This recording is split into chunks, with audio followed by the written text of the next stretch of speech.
आखिर के हो जनताको बहुदलीय जनवाद?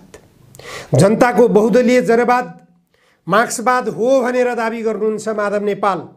जनताको बहुदलीय जनवाद मार्क्सवाद हो भनेर दाबी गर्नुहुन्छ केपी ओली। यदि जनताको बहुदलीय जनवाद मार्क्सवाद हो भने, यो लेनिनवाद हो भने यसले राष्ट्रघाती महाकाली सन्धि किन रोक्न सकेन? नेपाललाई राष्ट्रिय हितमा निर्णय गर्न जनताको बहुदलीय जनवादले किन त्यो पार्टीलाई निर्देशित गरेन? यदि जनताको बहुदलीय जनवाद मार्क्सवाद हो भने देशका सबै जलसम्पदा भारतको हातमा सुम्पिन किन मार्ग निर्देश गरिरहेको छ जनताको बहुदलीय जनवादले त्यस पार्टीका नेताहरूलाई? यदि जनताको बहुदलीय जनवाद मार्क्सवाद हो भने जनताको हितमा समाजवाद उन्मुख हुन त्यस पार्टीलाई किन रोकिरहेको छ त्यो जबजवादले? यदि जनताको बहुदलीय जनवाद मार्क्सवाद लेनिनवाद नै हो भने साम्राज्यवादको युद्ध उन्मादसँग जोडिएको एमसीसी को विरुद्धमा प्रस्तुत हुन त्यस पार्टीलाई किन रोकिरहेको छ जनताको बहुदलीय जनवादले?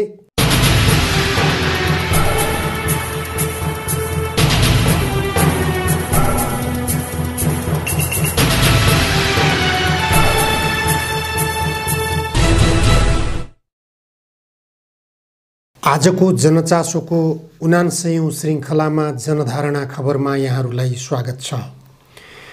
अफगानिस्तानबाट अमेरिकी सेनाले बिदाई लिएको समाचार पुरानो भएको छैन। अझै त्यो समाचार बारेमा अन्तर्राष्ट्रिय सञ्चार माध्यमहरू छाएका छन्। अन्तर्राष्ट्रिय सञ्चार माध्यमहरूमा अफगानिस्तानबाट अमेरिकी सेना बिदा भएको समाचारले प्रमुखता पाएका छन् भने तालिबानीहरूले यसको खुसियाली मनाएका छन्। अफगानिस्तानको लागि एउटा ऐतिहासिक क्षण भनेर उनीहरूले प्रतिक्रिया जनाएका छन्। तालिबानी नेताले त्यस्तो प्रतिक्रिया जनाइरहेका छन्। तालिबानका प्रवक्ता अबिहुल्ला मुजाहिदले समस्त अफगानिस्तानवासीहरूलाई शान्ति कायम गर्न र अन्तर्राष्ट्रिय जगतलाई अफगानिस्तानसँग राम्रो सम्बन्ध बनाउन आह्वान गरेका छन्। उनको आह्वानले एउटा सङ्केत के गर्दछ भने तालिबानीहरू शान्ति प्रक्रियामा जाने प्रयास गर्दैछन्। अफगानिस्तानमा शान्ति कायम होस् भन्ने उनीहरू चाहना गरिरहेका छन्। तर पनि छिटफुट रूपमा हिंसाहरू भइरहेका छन्। तालिबानीहरूलाई बदनाम गराउनको निम्ति, तालिबानीहरूलाई आतंकित बनाउनको निम्ति हिंसाका घटनाहरू भइरहेका छन्। अन्य आतंककारी सङ्गठनहरूले त्यस्ता गतिविधि गरिरहेको आरोप पनि तालिबानी नेताहरूले लगाइरहेका छन्। अफगानिस्तानमा एकातर्फ अमेरिकी सेनाको वापसी बारेमा खुसियाली मनाइएको छ, आतिशबाजी गरिएको छ, देश स्वतन्त्र हुन सकेकोमा अफगानिस्तानवासीहरू खुसियाली मनाइरहेका छन् भने यता नेपालमा एमसीसी को बारेमा द्वन्द्व बढिरहेको छ। खास गरेर राजनीतिक दलका नेताहरू एमसीसी को बारेमा मुख खोल्न चाहिरहेका छैनन्। अमेरिकाले जसरी पनि नेपालमा एमसीसी सम्झौता संसदबाट पारित गराउने प्रयास गरिरहेको छ। संसदबाट एमसीसी पारित हुनासाथ नेपालमा अमेरिकाको सैन्य योजना सुरु हुनेछ। अफगानिस्तानमा विश्राम लिएको अमेरिकी सेनाले नेपालमा फेरि आफ्नो क्रियाशीलता देखाउने तयारी गरिरहेको छ। त्यो उत्सुकता अमेरिकी सरकारमा देखिएको छ। अमेरिकाका राष्ट्रपति जो बाइडेनले पछिल्लो पटक पनि अफगानिस्तानबाट आफ्नो सेनाको फिर्तीको बारेमा बचाउ गर्दै उहाँले आफ्नो वक्तव्य जारी गर्नुभएको छ र भन्नुभएको छ अफगानिस्तानमा अमेरिकी सेनाको मिसन पुरा भइसकेको छ। त्यो मिसन पुरा भइसकेको हुनाले त्यहाँबाट अमेरिकी सेना वापस हुनुको अर्को कुनै विकल्प थिएन भनेर बोल्नुभएको छ। With more than 120,000 people evacuated to safety. That number is more than double what most experts thought were possible. No nation has ever done anything like it in all of history. Only the United States had the capacity and the will and ability to do it, and we did it today. The extraordinary success of this mission was due to the incredible skill, bravery, and selfless courage of the United States military and our diplomats and intelligence professionals. For weeks, they risked their lives to get American citizens, Afghans who helped us, citizens of our allies and partners and others on board planes and out of the country. And they did it facing a crush of enormous crowds seeking to leave the country. And they did it knowing ISIS-K terrorists, sworn enemies of the Taliban, were lurking in the midst of those crowds. And still, the women and men of the United States military, our diplomatic corps, and intelligence professionals did their job and did it well, risking their lives, not for professional gains, but to serve others, not in a mission of war, but in a mission of mercy. 20 service members were wounded in the service of this mission. 13 heroes gave their lives. I was just at Dover Air Force Base for the dignified transfer. We owe them and their families a debt of gratitude we can never repay, but we should never, ever, ever forget.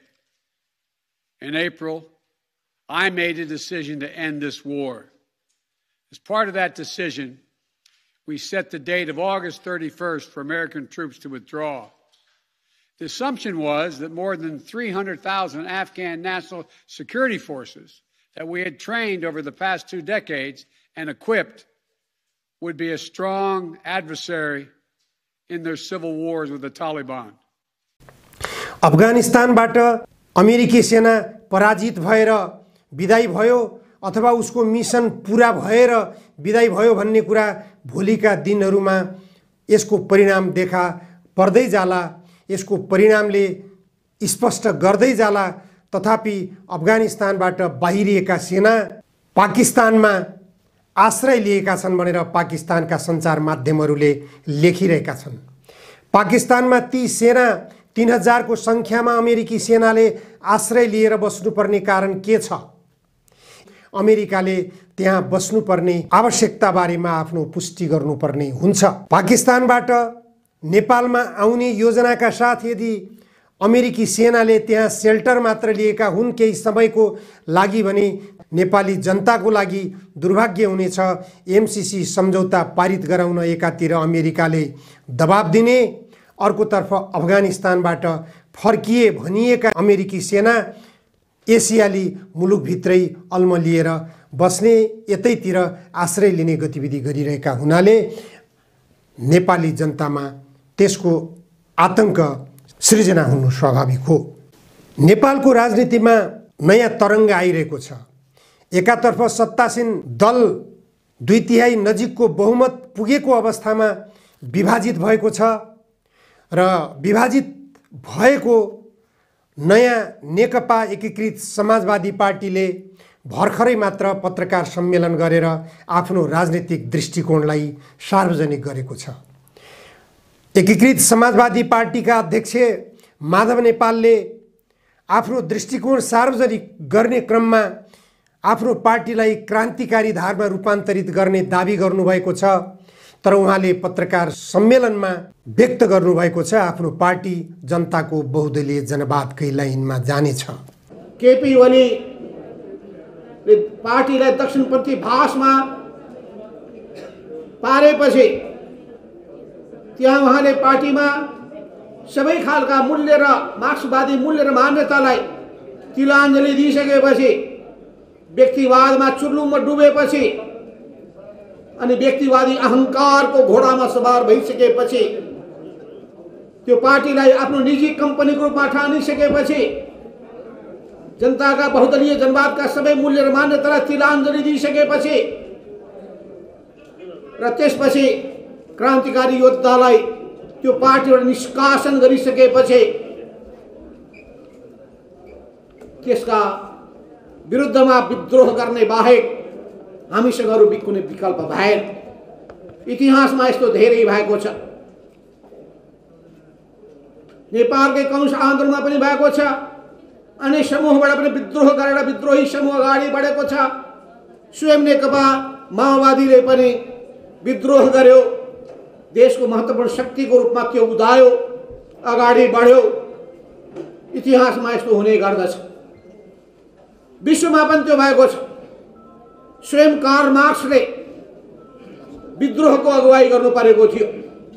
आफैले गठन गरेको प्रथम अन्तर्राष्ट्रिय first international, त्यो इन्टरनेसनलमा जब अवसरवादीहरू हावी भए, त्यसलाई कब्जा गर्न पुगे, उहाँले त्यसलाई विघटन गर्नुभयो र त्यसपछि दोस्रो इन्टरनेसनलको सुरुवात भयो।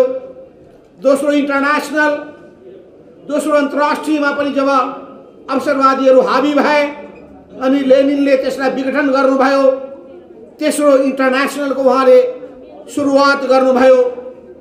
त्यसो हुनाले इतिहासमा यस्ता कुराहरू भइरहन्छन्। हिम्मत नभएकाहरू त्यतिकै थन्किरहेका हुन्छन्, गतिहीन हुन पुग्दछन्, त्यतिकै अरूबाट लत्तारिन्छन्, गलत कुराको पछि पछि लागिरहन्छन्, त्यसको सामना गर्ने आँट गर्दैनन्। तर क्रान्तिकारी चेत भएकाहरू, क्रान्तिकारी सिद्धान्तमा प्रतिबद्ध भएकाहरू, राष्ट्र जनताप्रति जिम्मेवारी बोधको भावनाका साथ अगाडि बढ्ने क्रान्तिकारीहरू एउटा नयाँ आन्दोलन सृष्टि गर्ने उद्देश्य राखेर, त्यो पवित्र उद्देश्य राखेर पार्टी नयाँ निर्माणको अभियानमा जुट्ने गर्दछ। यस अर्थमा यो कम्युनिस्ट पार्टीको पुनर्गठनको अभियान पनि हो। नेकपा एमाले यो समेत दोस्रो पटक विभाजित भएको छ। पहिलो पटक विभाजित हुँदा पनि विभाजित नेकपा मालेले जनताको बहुदलीय जनवादलाई छोडेको थिएन। अहिले विभाजित हुन पुगेका माधव कुमार नेपालले पनि जनताको बहुदलीय जनवादकै पुच्छर समातेर बैतरणी तर्ने सपना देख्नुभएको स्पष्ट हुन्छ। यो सबै भ्रम सृजना गर्नको लागि जनताको बहुदलीय जनवाद छोड्दा बित्तिकै कार्यकर्ताहरूमा विचलन आउँछ। कार्यकर्ताहरूले एकीकृत समाजवादी पार्टीतर्फ आकर्षण देखाउँदैनन् भन्ने त्रासका कारण माधव नेपालजीले जनताको बहुदलीय जनवादको फेर समात्नु भएको हो भन्ने कुरा स्पष्ट हुन्छ। नेकपा एमालेका नेता प्रदीप नेपालले माधव नेपाललाई आरोप लगाइरहनु भएको थियो। माधव नेपालले जनताको बहुदलीय जनवाद छोडेका कारण माधव नेपालजीको विश्वास गर्न मैले सकिनँ। ओलीको अहङ्कार, ओलीको सर्वसत्तावादका पछि पनि म लाग्न सकिनँ। अब म स्वतन्त्र भएँ भनेर घोषणा गरिरहेको अवस्थामा माधव नेपालजीले आफ्नो पार्टी जनताको बहुदलीय जनवादमा प्रतिबद्ध भएको भनेर पत्रकार सम्मेलनमा बोल्नुभयो। आखिर के हो जनताको बहुदलीय जनवाद? जनताको बहुदलीय जनवाद मार्क्सवाद हो भनेर दाबी गर्नुहुन्छ माधव नेपाल। जनताको बहुदलीय जनवाद मार्क्सवाद हो भनेर दाबी गर्नुहुन्छ केपी ओली। यदि जनताको बहुदलीय जनवाद मार्क्सवाद हो भने, यो लेनिनवाद हो भने यसले राष्ट्रघाती महाकाली सन्धि किन रोक्न सकेन? नेपाललाई राष्ट्रिय हितमा निर्णय गर्न जनताको बहुदलीय जनवादले किन त्यो पार्टीलाई निर्देशित गरेन? यदि जनताको बहुदलीय जनवाद मार्क्सवाद हो भने देशका सबै जलसम्पदा भारतको हातमा सुम्पिन किन मार्ग निर्देश गरिरहेको छ जनताको बहुदलीय जनवादले त्यस पार्टीका नेताहरूलाई? यदि जनताको बहुदलीय जनवाद मार्क्सवाद हो भने जनताको हितमा समाजवाद उन्मुख हुन त्यस पार्टीलाई किन रोकिरहेको छ त्यो जबजवादले? यदि जनताको बहुदलीय जनवाद मार्क्सवाद लेनिनवाद नै हो भने साम्राज्यवादको युद्ध उन्मादसँग जोडिएको एमसीसी को विरुद्धमा प्रस्तुत हुन त्यस पार्टीलाई किन रोकिरहेको छ जनताको बहुदलीय जनवादले?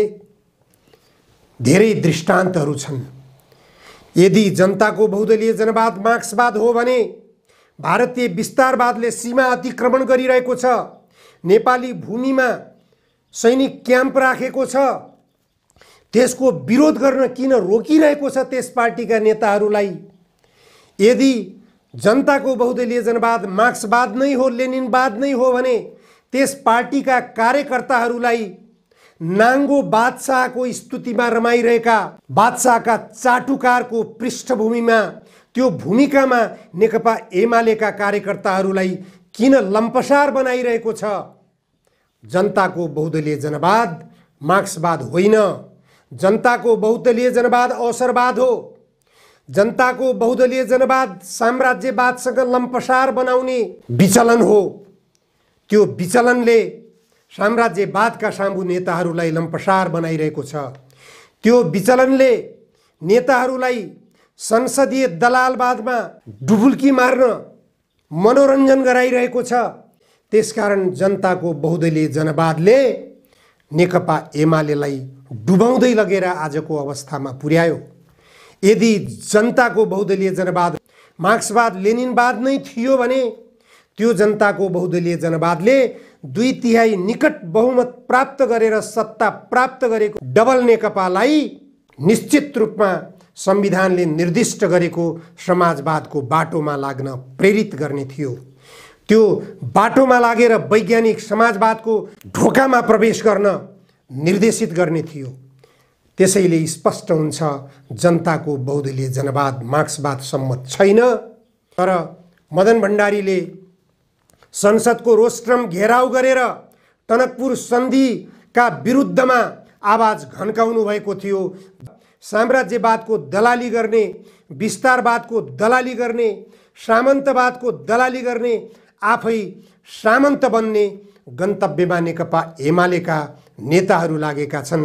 आज नेकपा एकीकृत समाजवादीको नामबाट माधव नेपालजीले कार्ल मार्क्सले पनि विद्रोह गर्नुभएको थियो भनेर विद्रोहको मार्ग अवलम्बन गरिरहेको छु, मार्क्सको मार्ग अवलम्बन गरिरहेको छु भनेर जतिसुकै उदाहरण दिन खोजे पनि त्यो भ्रम हो। तपाईको गन्तव्य समाजवाद होइन, तपाईको गन्तव्य दलालवाद हो। यदि तपाईको गन्तव्य समाजवाद हो, यदि नेपालको हित चाहनुहुन्छ, मदन भण्डारीको मार्ग अवलम्बन गर्न चाहनुहुन्छ भने नेपालको हित हुने गरी नेपाललाई पञ्चशीलको सिद्धान्तमा आधारित छ यो देश भन्ने देखाउनको निम्ति, नेपाल असंलग्न राष्ट्रहरूको सदस्य हो भन्ने कुरा देखाउनको लागि एमसीसीको विरुद्धमा तपाईँ एक शब्द पनि बोल्न नसक्नुको कारण के हो? त्यसकारण तपाईको एकीकृत समाजवादी लाइन फेरि पनि जनताको बहुदलीय जनवादको नाममा दलालवादको अनुसरण गर्ने हो। दलालवादतर्फको तपाईको यात्रा हो। त्यसकारण नेकपा एमालेसँग तपाईको विभाजनको कुनै औचित्य छैन।